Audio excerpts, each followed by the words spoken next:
મહેસાણાથી કેતન પટેલ મારી સાથે છે। કેતન, મહેસાણામાં કેટલા વાગે લોકોએ ભૂકંપનો આંચકો અનુભવ્યો અને ત્યાં લોકોની શું પ્રતિક્રિયાઓ આવી રહી છે?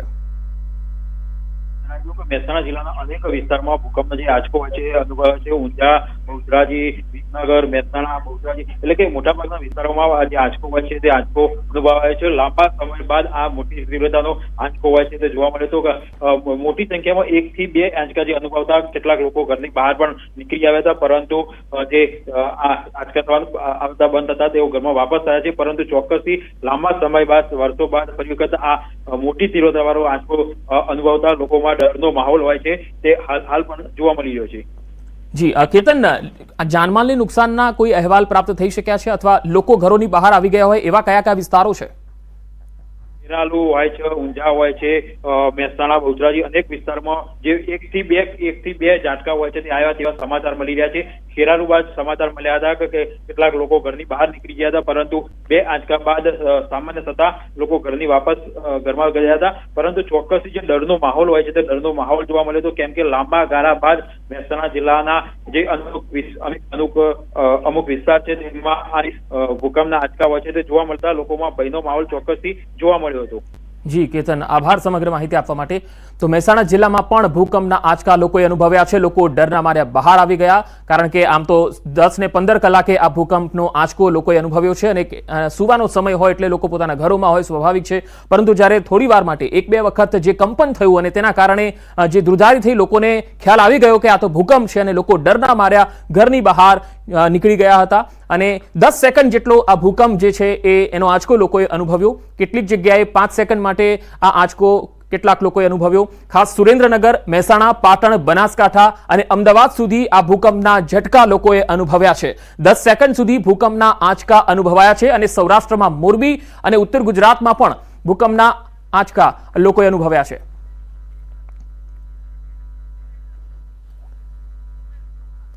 હાલ આપણી સાથે સિસ્મોલોજીકલ ડિપાર્ટમેન્ટથી સુમેરુ ચોપરા જે ડિરેક્ટર છે તેઓ આપણી સાથે જોડાયા છે।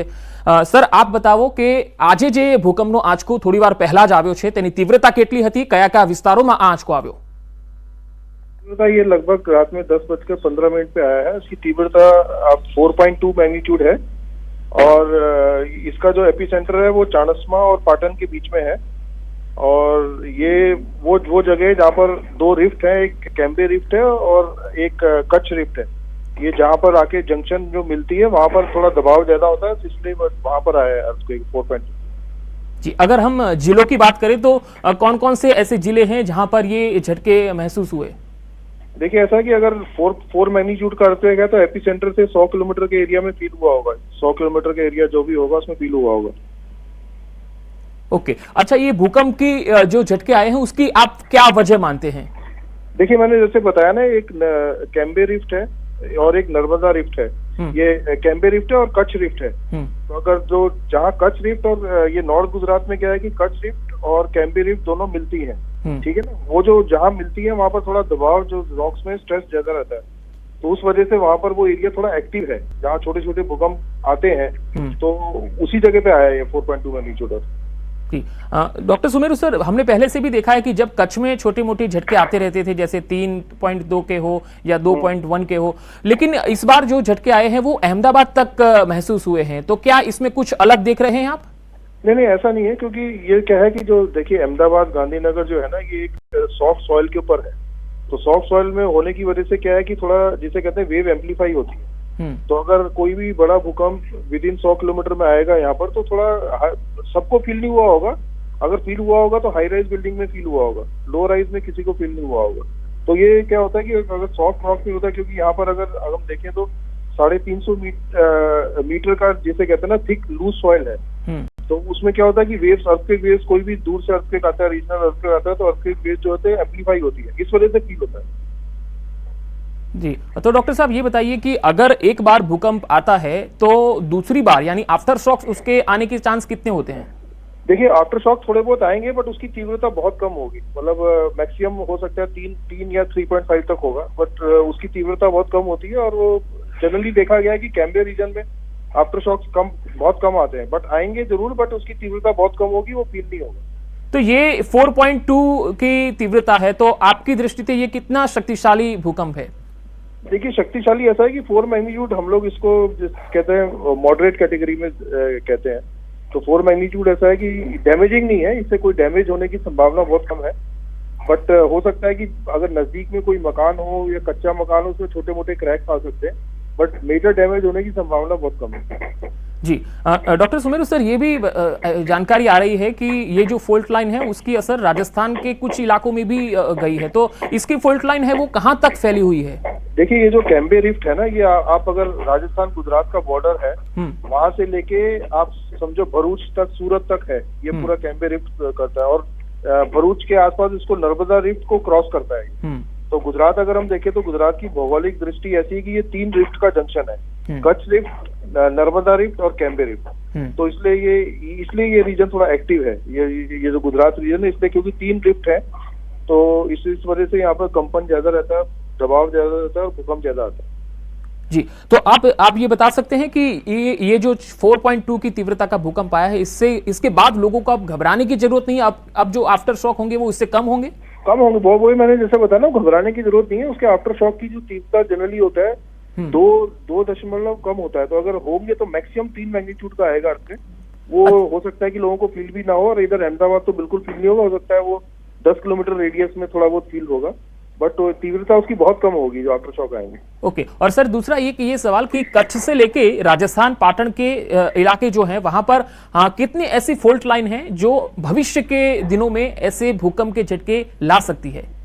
देखिए भूकंप की आ सकती है। देखो भूकंप का अनुमान करना तो बहुत मुश्किल है, अभी ये साइंस इतने डेवलप नहीं है कि आप भूकंप का अनुमान कर सकें। बट सक्रियता की अगर बात करें तो थोड़ा नॉर्थ गुजरात जो एरिया है वो थोड़ा भूकंप की दृष्टि से पिछले हम अगर 8-10 साल की बात करें तो थोड़ा एक्टिव है। एक्टिव मीन्स बहुत छोटे छोटे भूकंप आ रहे हैं वहाँ पर, बड़े भूकंप नहीं आए हैं। मैक्सिमम 3 मैग्नीट्यूड और ये 4 मैग्नीट्यूड का जो भूकंप है लगभग अगर हम बात करें तो 4 साल के बाद आया होगा। तो इसलिए मतलब कि कोई घबराने की जरूरत नहीं है, छोटे मोटे भूकंप आते हैं उस एरिया में। तो बेसिकली सर जब भूकंप आते हैं तब फॉल्ट लाइन के नीचे जो प्लेट्स होती है लगी हुई होती है, क्या वो टकराती है इसलिए ये कंपन होता है? देखिए ऐसा है कि मैंने जैसे आपको बताया ना, ये जो नॉर्थ गुजरात का एरिया है यहाँ पर कच्छ की रिफ्ट है और नर्मदा रिफ्ट है, ये दोनों आपस में क्रॉस करती है। तो जहाँ पर भी 2 बड़े जो से कहते हैं टेक्टोनिक जोन्स क्रॉस करते हैं या फॉल्ट लाइन क्रॉस करती है, वो एरिया में दबाव ज्यादा होता है रॉक्स के ऊपर, तो इसलिए वहां पर भूकंप आने की संभावना ज्यादा होती है। तो इस बार गुजरात में काफी समय के बाद हमने देखा है कि ये 4.2 की तीव्रता का जो भूकंप है वो पाटन और अहमदाबाद तक पूरे इलाके में महसूस किया गया है। तो इसको लेकर के अब सिस्मोलॉजी डिपार्टमेंट आगे क्या रिसर्च करेगा? देखिए हमने पहले भी हमारे रिसर्च काफी पब्लिकेशन हुआ है, तो हमने पहले भी आज से लगभग हम बात करें 3-4 साल पहले ही बताया था कि जैसे नॉर्थ गुजरात का एरिया वो थोड़ा एक्टिविटी वहाँ पिछले 8-10 साल में बढ़ गई है, तो थोड़ा बहुत भूकंप वहाँ पर ज्यादा आने स्टार्ट हो गए। बट ऐसे घबराने की बात नहीं है, ये रीजन वैसी मॉडरेट सेस्मिसिटी है, कोई बहुत बड़ा भूकंप आने की संभावना नहीं है।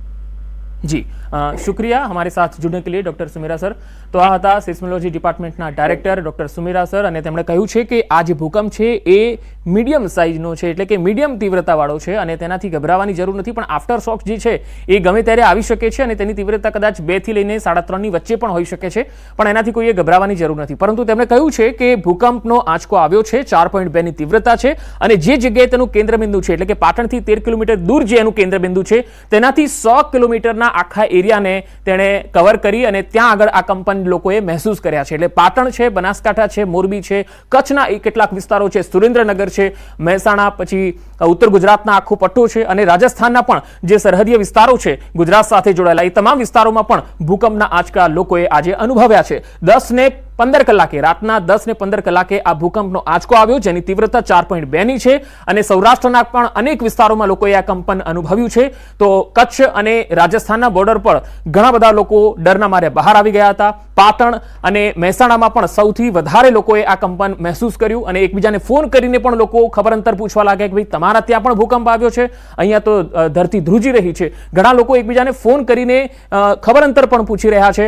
સુરેન્દ્રનગરમાં પણ એકબીજાને લોકો ફોન કરી રહ્યા છે, તો પાટણ મહેસાણામાં પણ લોકો અચાનક બહાર આવી અને એકબીજાને ફોન કરી રહ્યા છે, એકબીજાને ખબર અંતર લઈ રહ્યા છે। પરંતુ આપ સૌને જણાવી દઈએ કે આ 4.2 ની તીવ્રતાનો ભૂકંપ છે, જાનમાલના અહેવાલ હાલ સુધી ક્યાંયથી મળ્યા નથી અને હવે ચિંતા કરવાની કોઈ જરૂર નથી। પરંતુ આફ્ટર શોક જે હોય છે, જ્યારે ભૂકંપ શક્તિશાળી હોય છે અથવા તો એક વખત આવતો હોય છે, મજબૂત હોય છે, ત્યારે તેના આફ્ટર શોક પણ આવવાની શક્યતા રહેલી હોય છે।